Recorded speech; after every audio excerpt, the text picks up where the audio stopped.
Hello guys, welcome to my YouTube channel again. It's me, Maki. So, kung napapansin nyo, kung napanood nyo po yung previous video ko about hacking, kung paano ko na-retrieve at kung paano ko ah, nabawi yung YouTube channel ko na na-hack before, ah, 2 weeks ago na nakakalipas. So, meron akong mga tips na kung paano maiiwasan na mahakang yung mga channel or yung o kaya Gmail account o Google AdSense kapag kayo ay na-monetize na.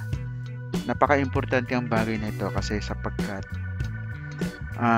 the way na na-hack yung Gmail account nyo, piniktado yung Google AdSense nyo tsaka ah, YouTube channel nyo. So, ito ang mga tips na maibibigay ko para maiwasan yung mahacking channel. Una ay create a strong password. So, paano yung create a strong password? Dapat ay makapag-generate kayo ng password na may special character, number, o kaya kung ibibigay ko sa screen na to na kung magkakaroon kayo ng idea kung paano kayo makapag-generate ng strong password para hindi ma-hack ang Gmail account ninyo. Ito yung mga example ko na website na maaari nyong tignan. I-search nyo lang sa Google, generator password, kaya strong password generator. So, magkakaroon kayo ng idea or di kaya pwede nyo namang gamitin to. Isa sa mga bagay na napaka-importante para hindi mahakang yung mga account. Pangalawa ay, ito napaka-mahalaga to sa pag-secure ng iyong account.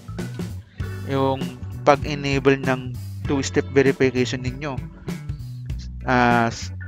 Tunay na talagang napaka mahalaga ito sa na ma-enable ninyo sa account ninyo.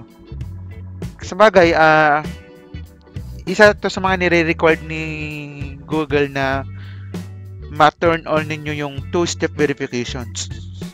Sapagkat ito ang pinakamahusay na seguridad na ang dalawang hakbang ng pag-verify ay nagdadagdag ng karagdagang layer ng seguridad sa inyong Gmail account.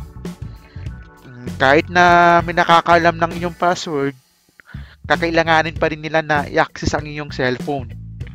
O isa pang pangalawang paraan na nagpapatunay na kayo talaga ang may-ari ng account na yon. Diyan ay talagang napakahigpit ni YouTube diyan dahil sa mga nangyayari na na maiiwasan dapat ang seguridad para sa inyo rin mga seguridad. Pangalawa, yung protections against unauthorized access. So, sa pamamagitan nun ng dalawang pag-verify, kahit na may isang taong namamahala na or kaya gawing nakawin at mahulan ng iyong password, hindi nila ma-access ang inyong account na walang pangalawang paraan ng nagpapatunay na sa kanila talaga yung account na yun.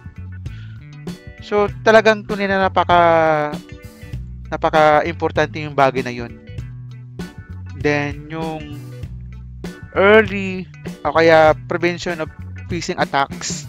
Para maiwasan yung phishing attacks, ang pag-atake ng phishing ay kadalasang nasasangkot sa panining lang sa mga users, mga Google users, mga YouTube users na kung halimbawa ay maibigay ang kanilang password sa pamamagitan ng pag-phishing ng kanilang account.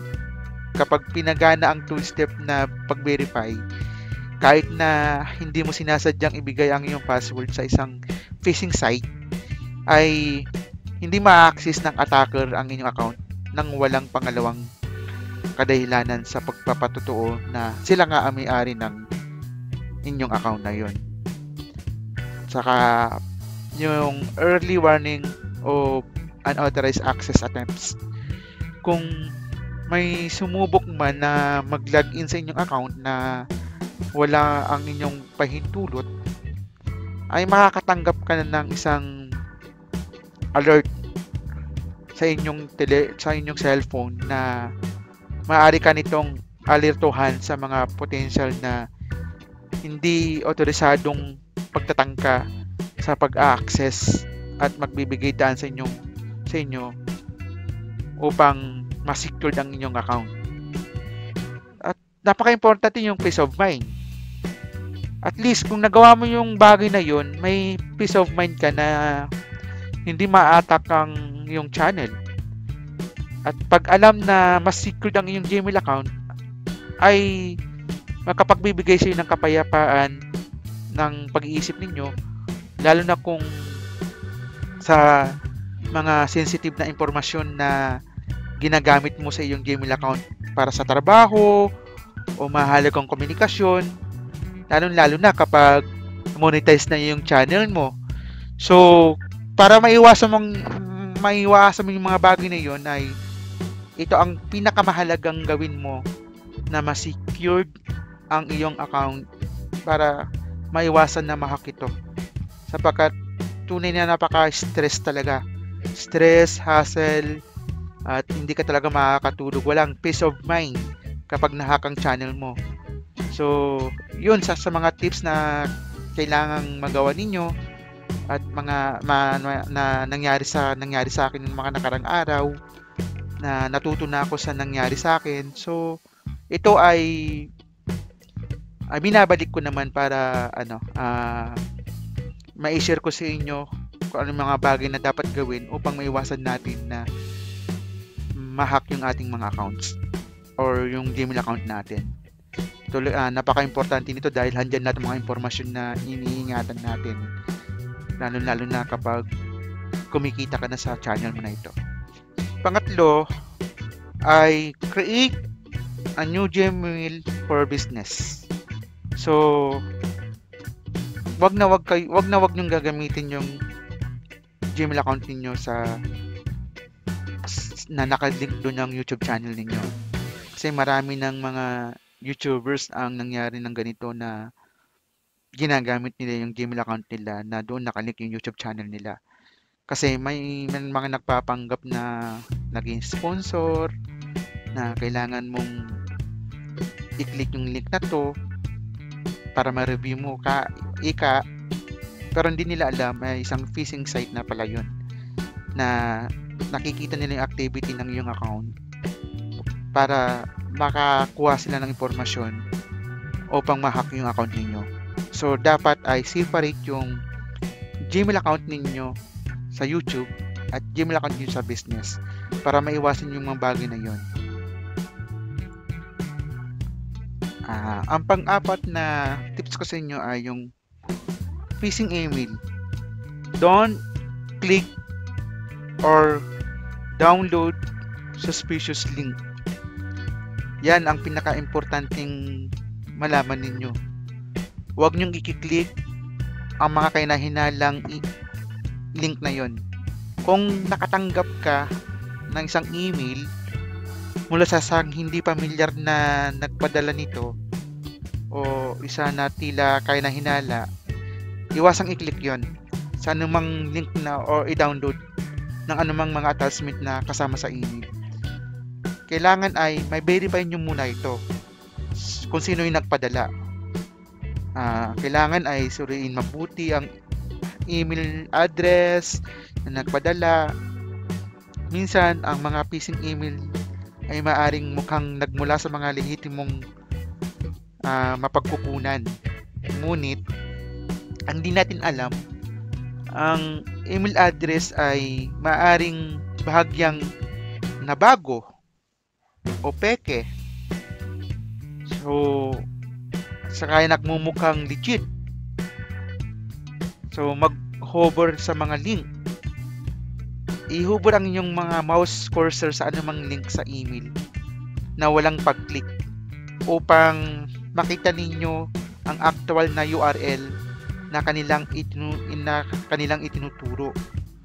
Kung ang URL ay mukhang kahina-hinala, ay hindi tumutugma sa sinasabing nagpadala nito, malamang na ito ay isang phishing email. Kaya mag-ingat sa mga karaniwang phishing email tulad ng agarang kahilingan para sa personal o pampinancial na impormasyon. Kasi kung masasangkop ka sa ganito ay hindi mo akalain na makakapag-download ka na ng malware. So kailangan, kung hindi mo maiwasan na naklik mo ito, kailangan para maging secured ka, kailangan mo ay ma-download mo agad yung Malwarebytes upang maging, tulad ng sinabi ko kanina, magkaroon ka ng peace of mind kung sakaling nalaman mong isang phishing email lang nga lang yung talaga ang naklik mo sa iyong account o kaya sa nagpadala nito. So isa yun sa mga tinitiyak ko sa inyo na mga tips na maaaring makatulong sa inyo upang hindi ma-hack ang inyong account.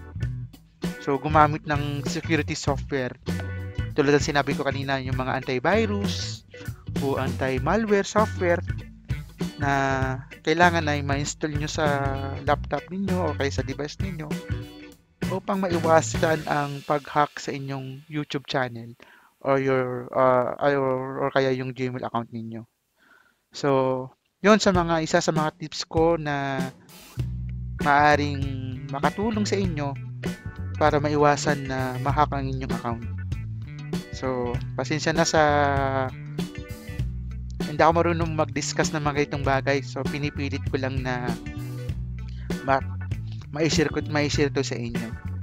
So, maraming salamat sa mga nanood. Patuloy niyo suportahan yung aking YouTube channel. Kung hindi ka pa nakakapag-subscribe, please subscribe ka na po. And click the notification bell. Maraming salamat po guys, and God bless.